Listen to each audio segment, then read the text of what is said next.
بسم اللہ الرحمن الرحیم۔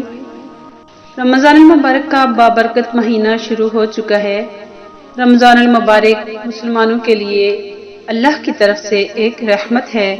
اللہ تعالیٰ قرآن پاک میں فرماتے ہیں، اے ایمان والو، تم پر روزے فرض کر دیے گئے ہیں جس طرح تم سے پہلے امتوں پر فرض کیے گئے تھے تاکہ تم پرہیزگار بن جاؤ۔ رمضان کا مہینہ ہمارے اوپر اللہ کی طرف سے ایک بہت بڑی رحمت ہے۔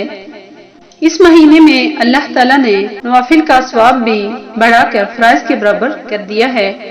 اس مہینے میں جتنی ہو سکے عبادت کی جائے، جتنا ہو سکے فرائض کا اہتمام کیا جائے اور فرائض کے ساتھ ساتھ نوافل کا بھی اہتمام کیا جائے۔ فرائض کے بعد رمضان المبارک میں جو سب سے اہم ترین نماز ہے وہ تراویح کی نماز ہے۔ تراویح کی نماز سنت موقدہ ہے، اور سنت موقدہ وہ سنت ہوتی ہے کہ جس کی بہت زیادہ تاکید آئی ہو۔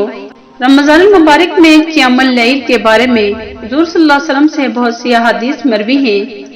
آپ صلی اللہ علیہ وسلم نے قیام اللیل کی تاکید فرمائی۔ ایک حدیث مبارکہ میں ہے کہ رسول اللہ صلی اللہ علیہ وسلم نے فرمایا، جو شخص بھی رمضان المبارک میں ایمان اور نیت اجر و ثواب کے ساتھ رات میں نماز کے لیے کھڑا ہو، اس کے اگلے تمام گناہ معاف کر دیے جائیں گے۔ ایک اور روایت میں ہے کہ رسول اللہ صلی اللہ علیہ وسلم نے فرمایا، جس نے رمضان کی راتوں میں بیدار رہ کر نماز تراویح پڑھی ایمان اور ثواب کی نیت کے ساتھ، اس کے اگلے تمام گناہ معاف ہو جائیں گے۔ نماز تراویح کا اہتمام کرنا تمام مسلمانوں کے لیے ضروری ہے، کیونکہ سال میں ایک مہینہ ایسا ہے، رمضان المبارک کا بابرکت مہینہ، جس میں نماز تراویح ادا کی جاتی ہے۔ لہذا تمام اہل ایمان کو، تمام مسلمانوں کو نماز تراویح کا اہتمام کرنا چاہیے۔ تراویح کی نماز 20 رکعت نماز تراویح ہے جو کہ سنت موقدہ ہے۔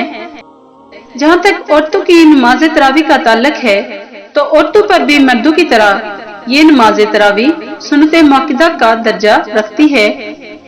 اس حکم میں مرد اور عورتیں سب برابر ہیں، صرف فرق اتنا ہے کہ مردوں کے لیے یہ حکم ہے کہ مسجد میں جا کر جماعت کے ساتھ نماز تراویح ادا کریں، اور عورتوں کے لیے افضل یہ ہے کہ عورتیں اپنے گھر میں ہی نماز تراویح کا اہتمام کریں۔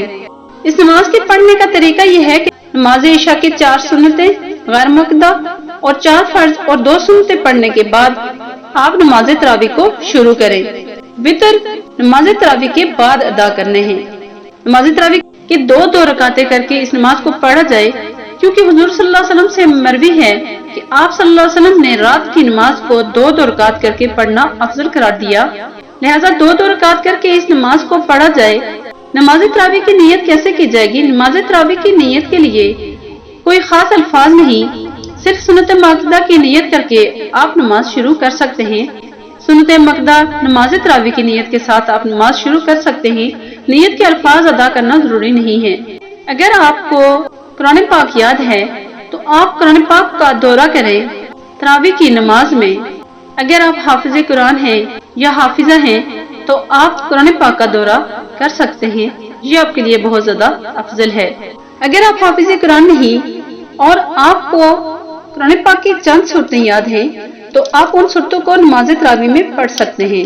اگر آپ کو کچھ بھی یاد نہیں تو آپ 30ویں پارے کی آخری 10 صورتیں زبانی یاد کر لیں اور ان صورتوں کو ترتیب کے ساتھ سورۃ الفیل پہلی رکعت میں پڑھیں، دوسری رکعت میں سورۃ القریش پڑھیں اور تیسری رکعت میں سورۃ الماعون اور چوتھی میں سورۃ الکوثر پڑھیں، اور جب صورتیں مکمل ہو جائیں تو پھر دوبارہ سے سورۃ الفیل سے شروع کریں۔